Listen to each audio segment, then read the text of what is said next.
رحمۃ اللہ علیہ کی ایک کتاب تصفیہ مابین سنی و شیعہ، اس سے ایک اقتباس اہل سنت کے ایک عالم دین نے پیش کیا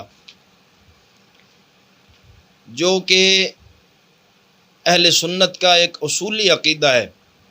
اس حوالے سے تو کچھ جاہل قسم کے نعت خوان، جاہل خطیب، اجٹ پیر جو صرف مریدوں کے نذرانے بٹورنا ہی جن کا کام ہے، نہ ان کے پاس طریقت کا علم ہے نہ شریعت کا، وہ لوگ سوائے بکواسات کے اور کچھ نہیں کر سکتے۔ جب اس عالم دین نے سیدنا مہر علی شاہ رحمہ اللہ کی کتاب تصفیہ مابین سنی و شیعہ سے اس اقتباس کو پیش کیا تو بجائے کہ پیر مہر علی شاہ رحمۃ اللہ علیہ کی عبارت کی صحیح سمت متعین کرتے، ہوا اس کے الٹ کہ جاہل پیروں اور جاہل خطیبوں، جاہل نعت خوانوں اور ان کے چمچوں نے عالم دین کو مغلظات بکنا شروع کر دیے، گالی گلوچ کا بازار گرم کر دیا۔ تو میں ان گالی گلوچ کرنے والوں سے صرف اتنا عرض کروں گا کہ آپ پیر مہر علی شاہ رحمۃ اللہ علیہ کی اس کتاب سے جو اقتباس پیش کیا گیا ہے اور جس پس منظر اور جس ضمن کے تحت پیش کیا گیا ہے اس کی صحیح سمت کا تعین فرما دیں۔ پیر صاحب فرماتے ہیں شیعت کا جواب دیتے ہوئے کہ رافضی باغ فدق کے حوالہ سے یہ بھی ایک دلیل پیش کرتے ہیں، کہتے ہیں اس موضوع پر ایک اور دلیل جو فریق مخالف کی طرف سے دی جاتی ہے وہ یہ ہے کہ اللہ تعالیٰ نے بموجب آیت تطہیر اہل بیت علیہم الرضوان کو پاک گردانا ہے، لہٰذا سیدۃ النساء رضی اللہ تعالی عنہ فدق کا دعویٰ کرتے ہوئے کسی ناجائز امر کی مرتکب نہیں ہو سکتی۔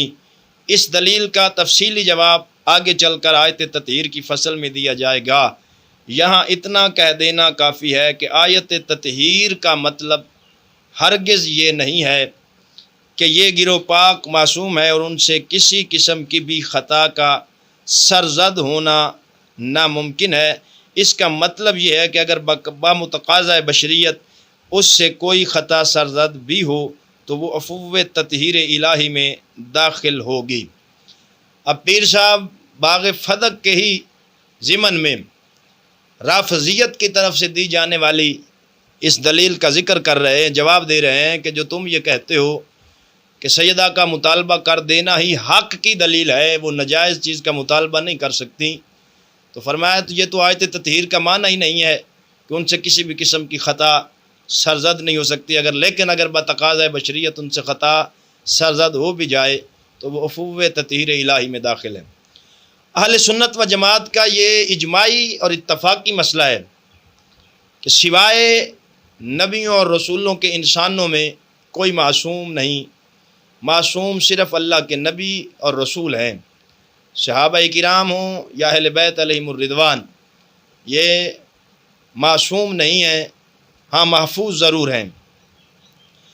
ایک تو پیر صاحب کی اس عبارت کی صحیح سمت اس کا تعین فرما دیں، دوسرا سیدنا صدیق اکبر رضی اللہ تعالی عنہ کا انکار کرنا اور سیدہ خاتون جنت کا مطالبہ کرنا، ان دونوں میں درست صحیح اور صواب کون ہے اس کا تعین فرما دیں، اگلی بات پھر کی جائے گی۔ رافضیوں کو تو تکلیف ہو، وہ تو اہل سنت کو گستاخ اور بے ادب اور جو کہیں ان کی تکلیف تو سمجھ میں آتی ہے، لیکن یہ جاہل خطیب، جاہل نعت خوان جو اہل سنت کا کھاتے ہیں اور اہل سنت کے ہی ایک اصولی مسئلے کو بھونک رہے ہیں جو اس اہل سنت کا ایک اصولی اور اجماعی مسئلہ ہے، یہ نجم شاہ یا حنیف قریشی یا یہ جتنے 40 ہزار روپے لے کر دین رسول کے سوداگر ہیں، ان کو سیدنا صدیق اکبر کی توہین نظر نہیں آتی جب ٹی وی چینل پر بیٹھ کر ایک رنڈی فحشہ سیفی علی نے شرعام سیدنا صدیق اکبر کو ظالم کہا، نہ کوئی پیر بولا نہ کوئی خطیب بولا، اس وقت تو ان کو توہین نظر نہ آئی، اور یہاں توہین بنتی ہی نہیں، کیونکہ یہاں خطا اجتہادی مراد ہے، اور حضور نبی اکرم صلی اللہ علیہ وآلہ وسلم نے فرمایا مجتہد اگر اجتہاد کرے اور اس اجتہاد میں اگر خطا کر جائے تو پھر بھی اس پر اجر و ثواب ہے۔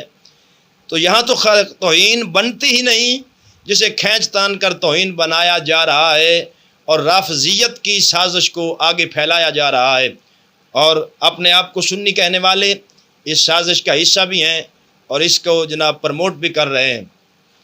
تو برائے مہربانی یہ دونوں باتیں آپ کے ذمہ ہیں کہ ان دونوں کا جواب، ایک تو پیر صاحب کی عبارت کی صحیح سمت کا تعین کریں، اس کی صحیح تشریح کریں، دوسرا صدیق اکبر اور فاروق حضرت سیدہ خاتون جنت علیہم الرضوان، آپ کا مطالبہ کرنا، صدیق اکبر کا انکار کرنا، ان دونوں میں حق ثواب کیا ہے، اس کی صحیح سمت کا تعین آپ کے لیے کرنا ضروری ہے۔ رافضی وہ ہمیں کس منہ سے گستاخی اہل بیت کہتے ہیں، حالانکہ رافضیوں کی کتابیں بھری پڑی ہیں گستاخی اہل بیت رسول سے۔ تفضیلی جو ہیں یہ حنیف قریشی یہ وغیرہ، یہ نجم شاہ اور یہ نعت خون جو بیچارے تفضیلی ہیں اور جھوٹی من گھڑت روایات بیان کر کے پیسہ کمانا اور تقریر بیچنا ان کا کام ہے۔ ان کی مثال تو ایسی ہے کہ دھوبی کا کتا نہ گھر کا نہ گھاٹ کا، نہ تو یہ مکمل نہ ہی یہ اپنے شیعہ ہونے کا مکمل واضح اعلان کر سکتے ہیں۔ ان کی مثال وہی ہے، دھوبی کا کتا نہ گھر کا نہ گھاٹ کا، نہ ادھر کے رہے نہ ادھر کے رہے۔ لیکن رافضی وہ اہل سنت کو کس منہ سے یہ تانا دے رہے ہیں کہ تم نے سیدہ کی توہین کر دی؟ جاہلو، ہمارے نزدیک تو یہ توہین ہے ہی نہیں، تم تو سیدہ خاتون جنت کی بات کرتے ہو۔ سیدہ خاتون جنت کی توہین کا صرف سوچنے والا بھی بندہ بے ایمان لانتی ہے۔ ہم تو آل رسول کے در کے غلاموں کے در کے کتوں کا بھی ادب کرنا اپنا ایمان سمجھتے ہیں۔ اب میں چند حوالہ جات صرف رافضیوں کو شیشہ آئینہ دکھانے کے لیے پیش کر رہا ہوں کہ پہلے اپنے ان مجتہدین پر فتوے لگاؤ جنہوں نے صریحاً آل رسول کی توہین کی ہے۔ یہ میرے ہاتھ میں ہے جی تفسیر کمی، آل تشیع کی تفسیر ہے، اور لکھنے والا ہے ابو الحسن علی بن ابراہیم بن ہاشم القمی۔ اس کی جلد نمبر 3 مترجم ہے، مصباح القرآن ٹرسٹ پاکستان سے چھپی ہے، اور صفحہ نمبر اس کا 483 ہے۔ کہتا ہے کہ امیر المومنین نے فرمایا اگر تیرے پاس آ کر 2 آدمی گواہی دیں کہ حضرت فاطمہ نے فحشہ فعل انجام دیا ہے تو کیا کرے گا؟ تو خلیفہ نے جواب دیا کہ میں اس پر عام عورتوں کی طرح حد جاری کروں گا، لا حول ولا قوت الا باللہ العلی العظیم۔ سیدنا علی المرتضیٰ کرم اللہ وجہہ الکریم کی زبان سے سیدہ خاتون جنت کے بارے میں یہ الفاظ کہلوائے جا رہے ہیں۔ اب یہ میں اس کی وضاحت جو ہے، یہ ان کی کتاب حق الیقین ہے میرے پاس، یہ ملا باقر مجلسی لکھنے والا ہے۔ حق الیقین میں یہ کہتا ہے کہ آگاہ کرو، یعنی انما یرید اللہ لیذھب عنکم الرجس اہل البیت ویطہرکم تطہیرا۔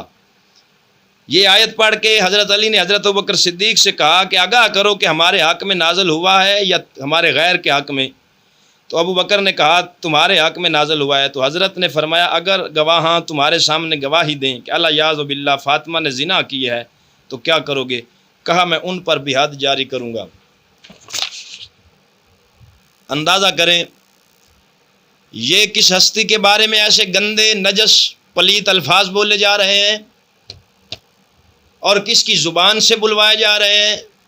اس خاتون جنت کے حوالے سے جن کی پاک دامنی کی مثالیں دی جاتی ہیں۔ کیا مثال کے طور پر بھی ان ایسی ہستی کے لیے ایسی گندی اور نجس بات کہنا یہ ادب ہے تمہارے نزدیک؟ اب بتاؤ، یہ تو کھلی توہین ہے سیدہ خاتون جنت کی، کھلی۔ یہ کمی اور اس مجلسی باقر پر کیا فتویٰ لگتا ہے یہ خود ہی رافضی اب اس کا تعین کریں گے، جن کو وہ مجتہد الاشہر اور پتہ نہیں کیا کیا مانتے ہیں۔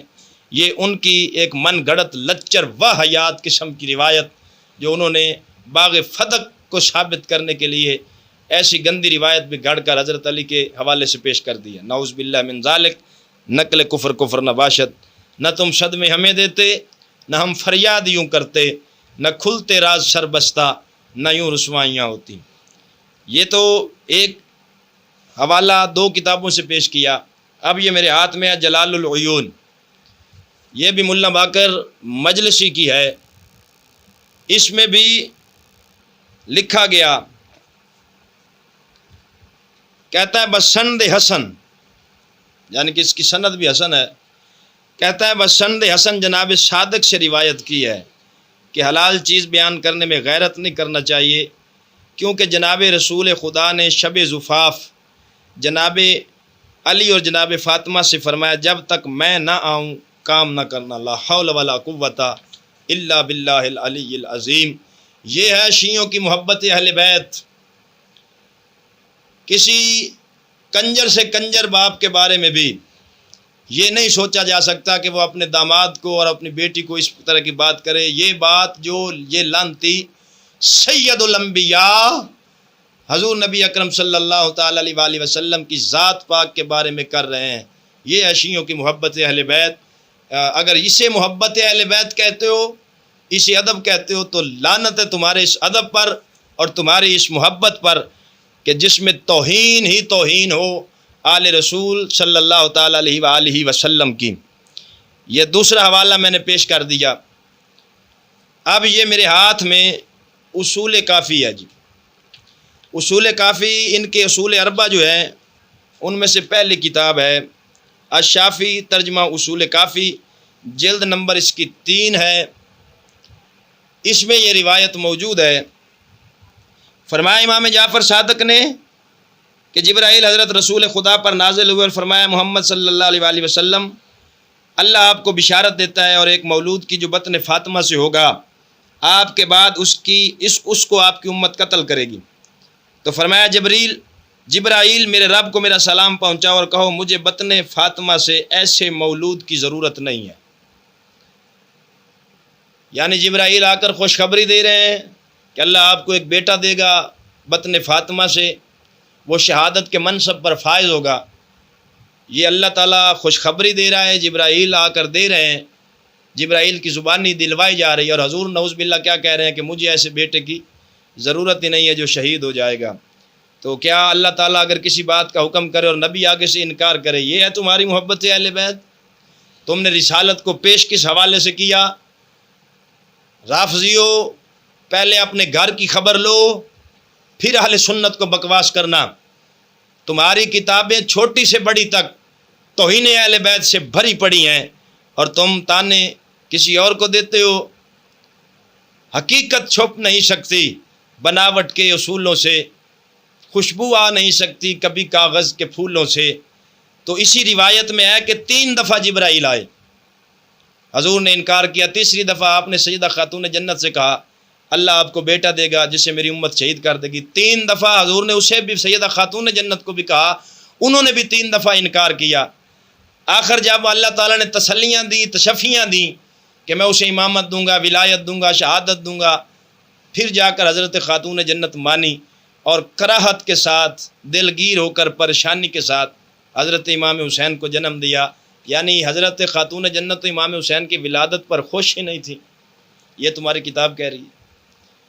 اب لگاؤ آگ اسے، لگاؤ اس محمد بن یعقوب القلینی جو تمہارا محدث سے راضی ہے، فتویٰ لگاؤ اس پر کفر کا۔ لوگوں کو، دوسروں کو تانے دیتے ہو، پہلے اپنے گھر کی خبر لو۔ تم نے اہل بیت کی کیا ادب کرنا ہے؟ اہل بیت کا اگر ادب کر سکتا ہے تو بحمدہ تعالیٰ وہ سنی کر سکتا ہے۔ اور ہمارے اماموں نے واضح لکھ دیا کہ بے اجازت جن کے گھر جبرائیل آتے نہیں، قدر والے جانتے ہیں عز و شان اہل بیت۔ اہل بیت پاک سے بے ادبیاں، گستاخیاں، لعنت اللہ علیکم دشمنان اہل بیت۔